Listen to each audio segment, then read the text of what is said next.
Здравейте! Съм Балтова, холистичен лекар-хомеопат, работя в областта на женското здраве. Днес искам да споделя една тема, много актуална, смятам, за жената. Женското здраве, паническите атаки и хормоните. Защото много се говори за хормоналния дисбаланс, много терапевти най-различни работят вече в тази област. Аз в своите повече от 20 години практика постепенно виждам промяната, която се случва в обществото или в пациентите, които идват, чрез пациентите, които идват в кабинета. И започнах да правя пряка връзка между паническите атаки и женските хормонални промени. Много често при мен идват жени, преди бяха по-често след 50 годишна възраст, сега са след 40, даже след 35 годишна възраст, които започват да изпитват някакви странни симптоми. Нощем се будят с силно сърцебиене, с изпотяване, понякога ги връхлитат чувства на страх, една необяснима такава тревожност, необоснована. През деня пък много често могат да се появяват такива симптоми, като замаяност. Много е актуално да се говори за мозъчна мъгла в момента. Една неспособност да се контролират като цяло, т.е. да изпълняват задачите така, както преди са ги изпълнявали, невъзможност да се концентрират. И често има една обща така фраза, която казва: доктор, имам чувство, че поудявам, не съм себе си. Това всъщност не е поудяване, това е една игра на хормоните, която е наистина характерна за перименопаузата, която доста се подмладява в последно време. И понеже жените вече са доста информирани, интелигентни, всяка взема някакви мерки, някакви добавки, нещо прави за себе си, за здравето си, но това нещо периодично се засилва, отслабва и ако не се акцентира, жената целенасочено не се погрижа за това състояние, могат да се отключат и тревожни състояния, и панически атаки, които на фона на все по-увеличаващия се стрес около нас ще нарушат значително качеството на живот.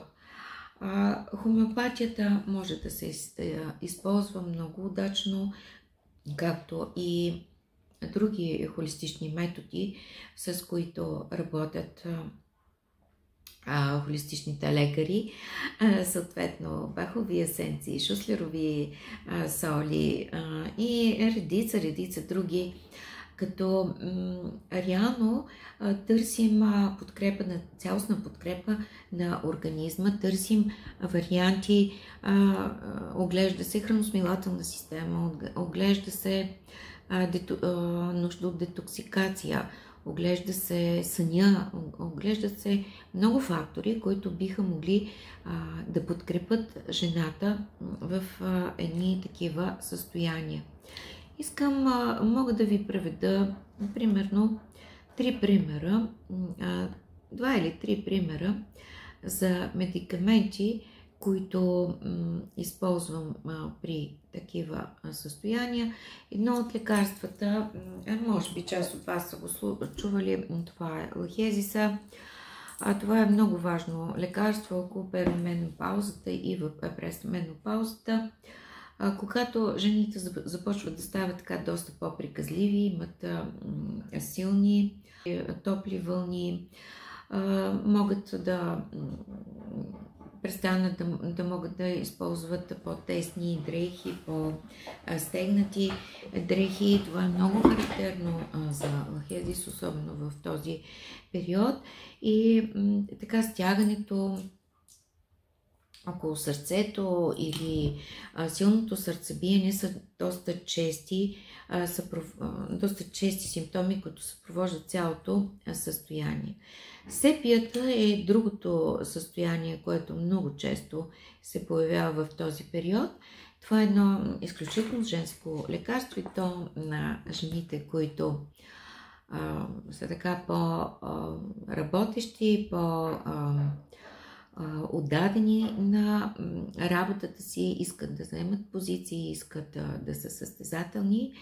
За съжаление, това обаче води до едно изтощение и една раздразнителност, което води до преумора и желание да избягат от семейството, даже от отговорности, в един момент могат да достигнат до един такъв срив, изтощение на надбъдъчните желези, една преумора, която даже може да ги откаже от работата, за която са се борили толкова време. И последното лекарство е пулсатилата. Това са едни много нежни, плачливи жени, които имат нужда от подкрепа. И през този период това чувство изключително много се засилва, чувството на изоставеност, но характерното за тях е, че те много бързо сменят настроенията си. Тоест, сега плача и се оплаквам, след малко мога да се засмея и мога да се почувствам много по-добре, особено ако им се обърне внимание. Така че, виждате колко различни могат да бъдат тези състояния. Доста информация има вече в интернет.